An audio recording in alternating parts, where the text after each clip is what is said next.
Dan merenungkan firman Tuhan, mari kita berdoa. Sungguh Yesus, kami cinta padamu, tetapi kami membutuhkan pertolongan Engkau untuk mewujudkan cinta kami kepadamu di dalam kehidupan kami hari lepas hari. Kami butuh firman-Mu ya Tuhan. Biar Engkau menolong kami berbicara kepada kami secara pribadi. Pakailah hamba-Mu untuk menjadi alat saluran berkat firman pada saat ini. Dan biarlah Tuhan memberikan kami sikap hati yang benar.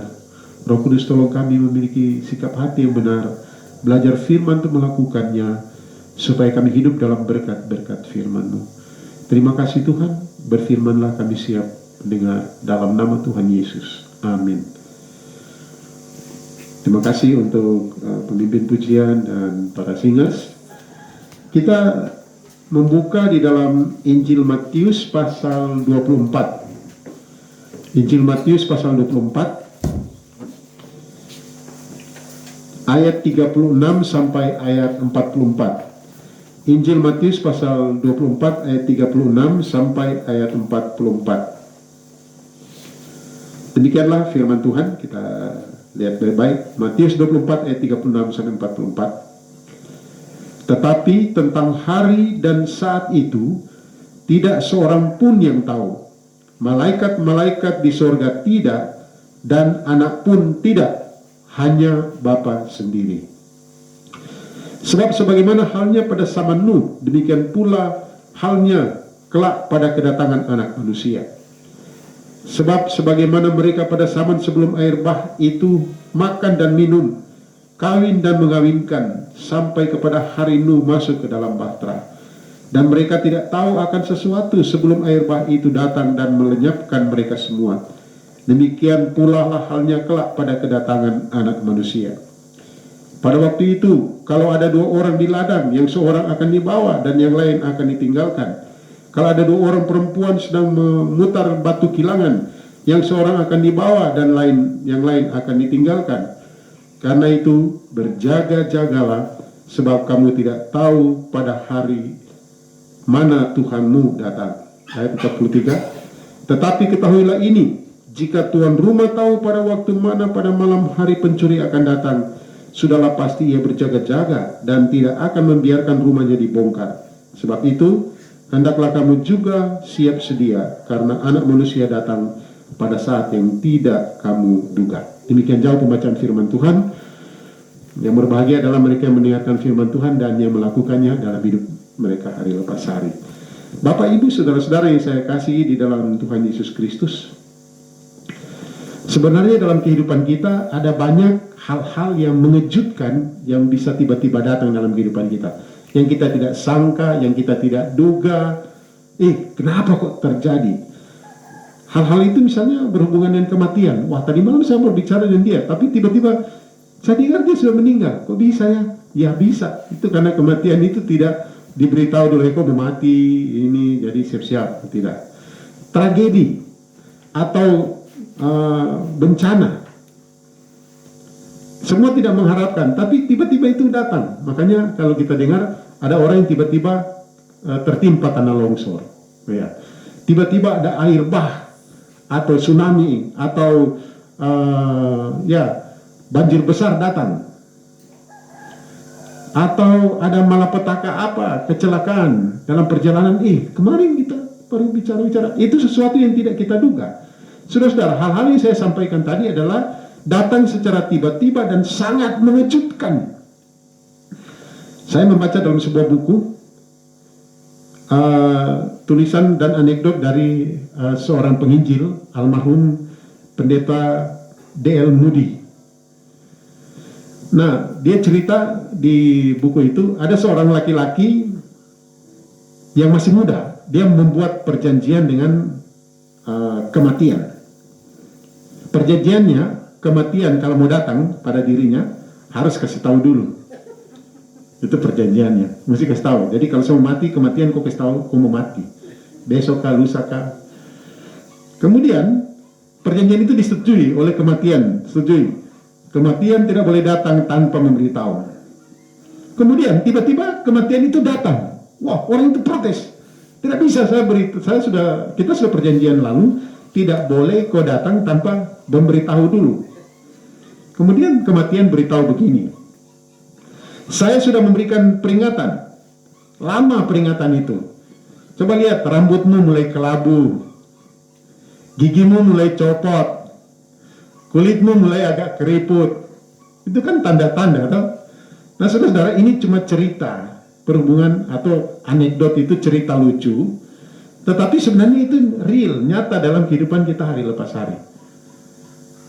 Semua kita mungkin ya, kemungkinan besar kita merasa bulan Januari ini begitu panjang, betul ke tidak? Macam panjang sekali bulan Januari ini ya. Karena apa? Karena 5 minggu.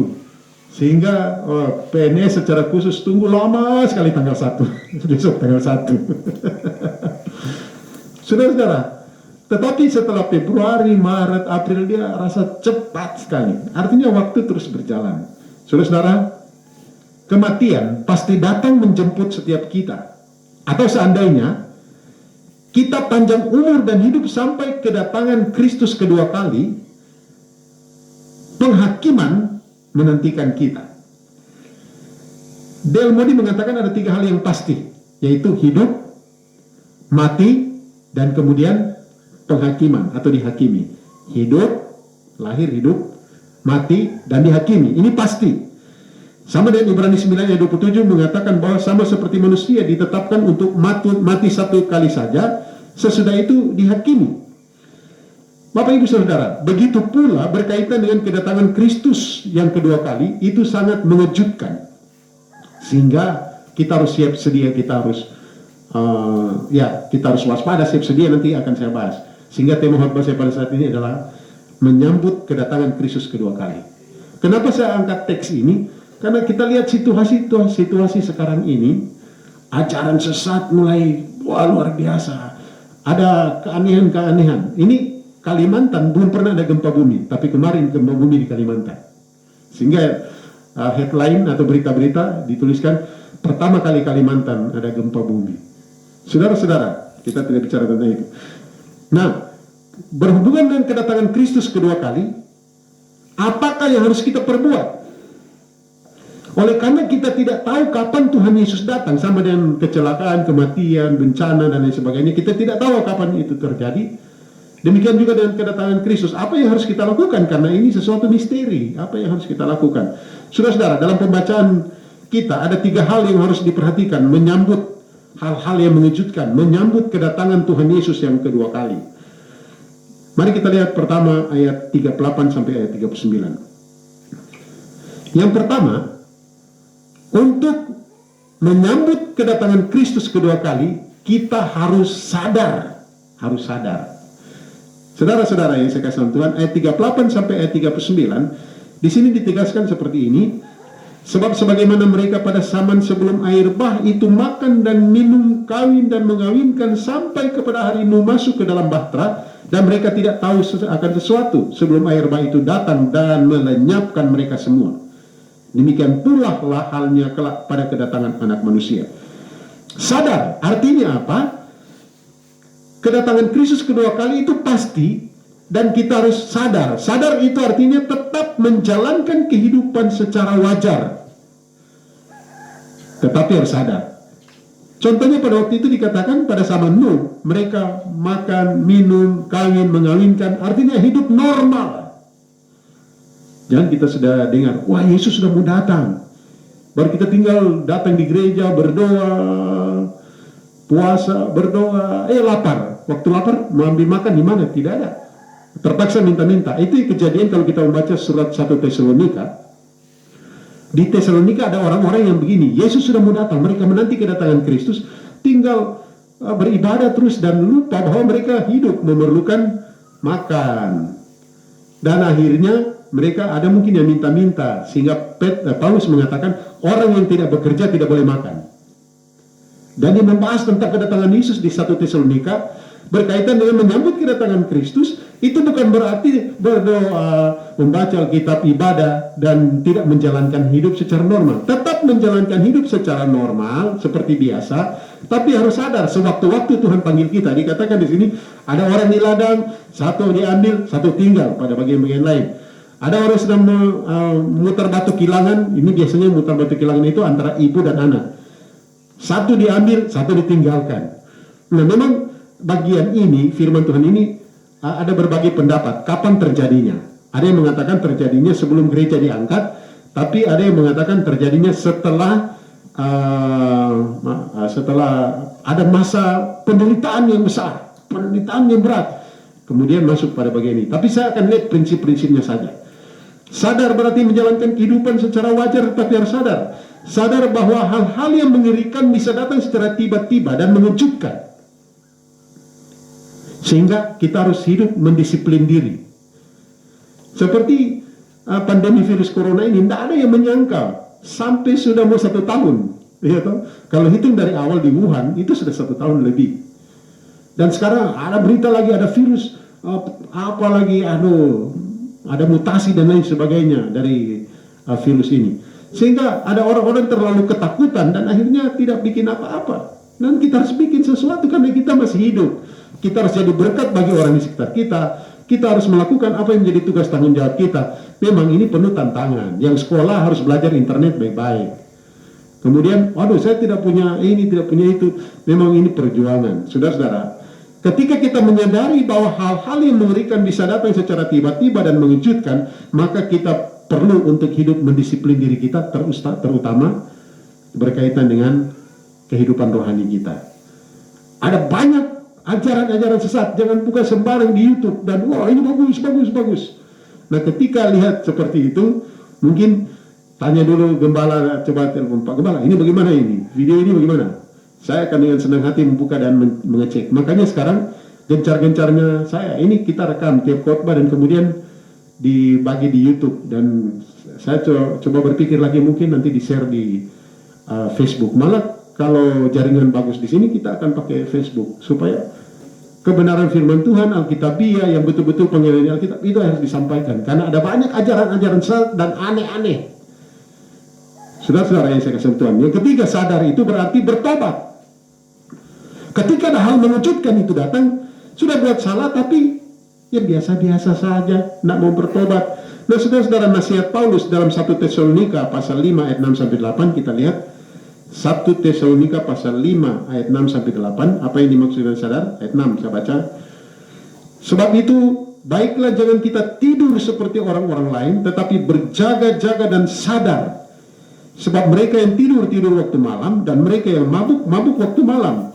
Tetapi kita yang adalah orang-orang asing, baiklah kita sadar, berbaju sirakan iman dan kasih, dan berketopongkan pengharapan keselamatan.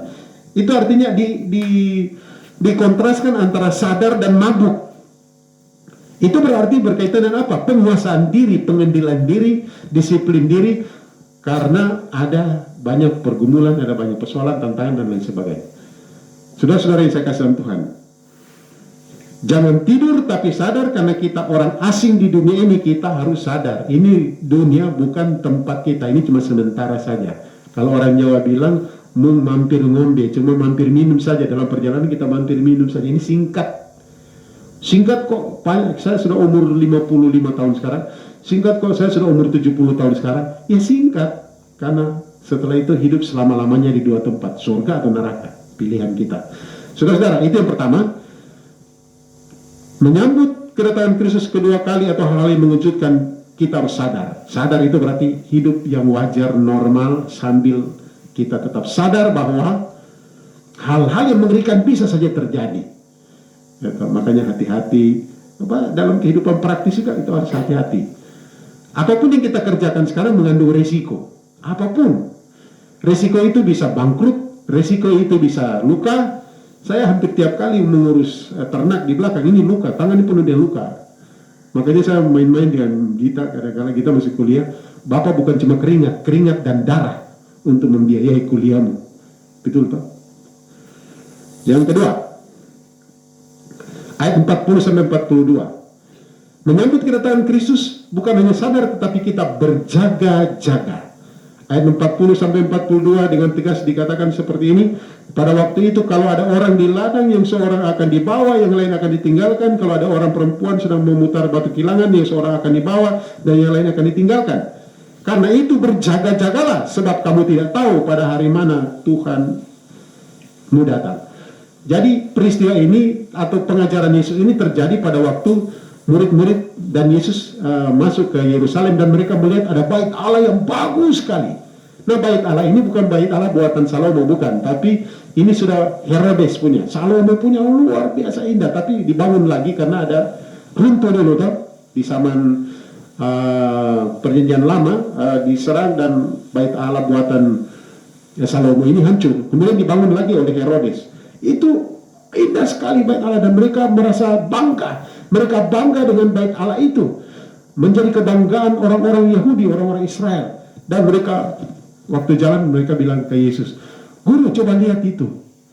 Tapi dengan rasa bangga. Tapi Yesus berkata, nanti bangunan itu tidak ada satu batu pun akan bersusun satu dengan lain. Artinya bangunan itu akan runtuh, dan mereka heran bagaimana bisa meruntuhkan bait Allah itu. Nah, saudara-saudara, tahun 70 Jenderal Titus memimpin penyerangan kota Yerusalem. Jadi Yerusalem dikepung dan ada banyak pergumulan di situ. Makan tidak bisa karena makanan tidak bisa bawa masuk, tidak boleh orang masuk, tidak boleh orang keluar karena dijaga. Dan bagaimana mereka menghancurkan tembok-tembok dan bait Allah itu? Mereka pakai kartapel besar-besar yang pakai batu besar dan mulai dan yang tidak dibayangkan, dan betul-betul tahun 70 bait Allah itu hancur. Dan sekarang bait Allah itu sudah tidak ada. Di mana situ ada rumah ibadah saudara-saudara kita. Saudara-saudara yang kasih dalam Tuhan. Kemudian pertanyaan mereka yang kedua yaitu, dan bagaimana tanda kedatanganmu? Jadi peristiwa hancurnya bait Allah dihubungkan dengan kedatangan Kristus yang kedua kali. Nah, sehingga Yesus menekankan sebenarnya di sini, kedatangan Kristus kedua kali tidak ada satu orang pun yang tahu. Artinya apa? Artinya kalau tidak ada seorang pun yang tahu, kemudian ada yang mengatakan Yesus datang pada tanggal 27 Februari tahun 2021, itu berarti sesat. Saudara-saudara yang saya kasih dalam Tuhan Yesus Kristus, karena itu berjaga-jaga. Berjaga-jaga ini berkaitan dengan sadar. Berjaga-jaga itu setingkat lebih tinggi daripada sadar. Berjaga-jaga, mari kita lihat pasal 24 ayat 4 sampai 6. 24 ayat 4 sampai 6, jawab Yesus kepada mereka, "Waspadalah supaya jangan ada orang yang menyesatkan kamu." Nah, berjaga-jaga berarti waspada. Apa yang harus diwaspadai? Penyesatan. Bapak Ibu saudara yang saya kasih dalam Tuhan, khususnya di kalangan gereja kita, khususnya di kalangan orang-orang Arfa. Ini misionaris tim datang meninggalkan kampung halaman mereka dan memberitakan Injil kebenaran. Berpuluh tahun lalu sudah mereka lakukan, sampai berdiri sekolah tinggi teologi Eriksentrik. Tiba-tiba ada orang datang dari mana kah, belajar apakah di jauh sana, dia ini dan bawa ke kampung, padahal ajaran itu aneh, tidak sesuai dengan kebenaran firman Tuhan, aneh. Tapi orang merasa lebih enak, wah ini macam bagus kah ini ajaran. Sementara misionaris sudah melakukannya dan terus sampai ada sekolah Alkitab di mana-mana di pedalaman. Tapi orang lebih tertarik yang baru dan dengar dari mana, dan akhirnya tidak berjaga-jaga. Kita harus berjaga-jaga dengan ajaran kita. Makanya Bapak Ibu Saudara, di mimbar ini tentu sebagai gembala saya harus berjaga. Siapa yang memberitakan firman Tuhan yang kita undang, harus saya sudah pahami dulu, kenal betul siapa dia, dan sehingga ajarannya tidak masuk sembarangan. Bapak Ibu Saudara, berjaga-jaga, Paulus mengontraskan dengan jangan tidur, tetap berjaga-jaga. Bahkan ia mengatakan berjaga-jaga dalam doamu, Efesus 6 ayat 18. Berjaga-jaga di sini lebih mengarah pada perlindungan diri. Terlindung dari serangan ajaran sesat, tetapi ini lebih inti kepada ajaran sesat. Tapi kalau secara umum terlindung dari bahaya karena kita berjaga-jaga, waspada. Waktu Yesus datang, kita sudah berjaga-jaga. Oh, Yesus datang. Makanya lagu nyanyian kemenangan iman ya, nomor 200 Kak. Bila zaman ini lalu pada hari kiamat, kalau sangkakala Allah datanglah, kalau orang yang berselamat berkeliling tahtanya, kalau namaku dipanggil, ku ada. Kalau bunyi sangkakala, sekarang kita mau jujur, kalau nama kita dipanggil ada, kalau bunyi sangkakala, Berani enggak dengan iman kita bilang, ini saya Tuhan, atau semua itu Tuhan, saya bermabuk tadi malam ini bagaimana ini? Aduh Tuhan, saya bertipu orang kemarin, bagaimana ini? Tuhan, saya berperas orang lain, bagaimana? Saya berpencuri, tidak bisa dia berkata, kalau bunyi sangkakala, kalau bunyi sangkakala ku adakah? Ada, lebih baik saya ada saja. Berjaga-jaga, pertama berjaga-jaga ajaran, tapi berjaga-jaga kehidupan kita, supaya kehidupan kita kedapatan bahwa kita orang-orang yang mengasihi Tuhan. Yang terakhir, ketiga, siap sedia, ayat 43 sampai 44. Tetapi ketahuilah jika tuan rumah tahu pada waktu mana pada malam hari pencuri akan datang, sudahlah pasti ia berjaga-jaga dan tidak akan membiarkan rumahnya dibongkar. Ayat 44. Sebab itu hendaklah kamu juga siap sedia, karena anak manusia datang pada saat yang tidak kamu duga. Jadi sadar, berjaga-jaga, siap sedia. Saudara-saudara, ini siap sedia ini artinya senantiasa bersiap sedia. Sama dengan berjaga-jaga dalam bahasa Yunani, bentuknya itu perintah, tapi terus-menerus waspada, terus-menerus berjaga-jaga, tetapi terus-menerus siap sedia. Ini lebih difokuskan pada siap sedia, lebih difokuskan pada tetap setia sampai kita kedapatan setia. Ya toh? Tetap walaupun iman kita sederhana. Seperti contoh firman Tuhan, walaupun kamu punya iman cuma sebesar biji sesawi, kamu bisa perintahkan gunung ini pindah ke sana. Itu artinya apa? Bukan ukuran iman kita, tetapi kepada siapa kita beriman. Walaupun iman kita kecil, tetapi Allah kita besar. Demikian juga dalam menghadapi masa di mana kedatangan Tuhan Yesus, kita harus tetap siap sedia sehingga ketika Yesus datang kita kedapatan setia. Saudara-saudara yang saya kasih dalam Tuhan Yesus Kristus, Dale Moody mengatakan kita harus siap sedia untuk 3 hal seperti tadi: siap hidup, siap mati, siap dihakimi pada waktu Yesus datang kedua kali. Jadi ketika dengar bagian firman Tuhan seperti ini, kita bilang, aduh kalau begitu Tuhan datang sudah. Tidak. Kita harus siap hidup. Karena apa? Kita dipanggil hidup untuk menjadi berkat. Ketika kita diberkati, kita menjadi berkat. Kita hidup untuk menggarami, untuk menerangi dunia. Tetapi mati, siap mati. Kita harus mengatakan kepada diri kita seperti Paulus, sebab bagiku hidup adalah Kristus dan mati adalah keuntungan. Dan Paulus mengatakan, manakah yang harus kupilih? Aku tidak tahu. Aku didesak dari 2 pihak. Mau pergi kepada Bapa, itu memang jauh lebih baik. Tetapi lebih perlu untuk tinggal. Artinya apa? Pilih yang jauh lebih baik atau yang lebih perlu. Saya mungkin bisa berkata begini, Tuhan jauh lebih baik untuk pergi, ambillah hidupku. Tetapi Tuhan bilang, kau tinggal karena ada yang lebih perlu untuk melayani keluarga dan jemaat dan memberitakan Injil. Jadi saudara, kita harus siap sedia supaya kita siap hidup, siap mati. Ketika kematian datang, kapan saja silakan Tuhan, tapi jangan cari mati. Saya siap mati Tuhan, ambil racun dan bunuh diri. Ya, itu tidak bisa. Siap mati artinya, seperti saya sering kali katakan, orang yang siap mati pasti siap hidup. Kemudian yang ketiga, siap dihakimi.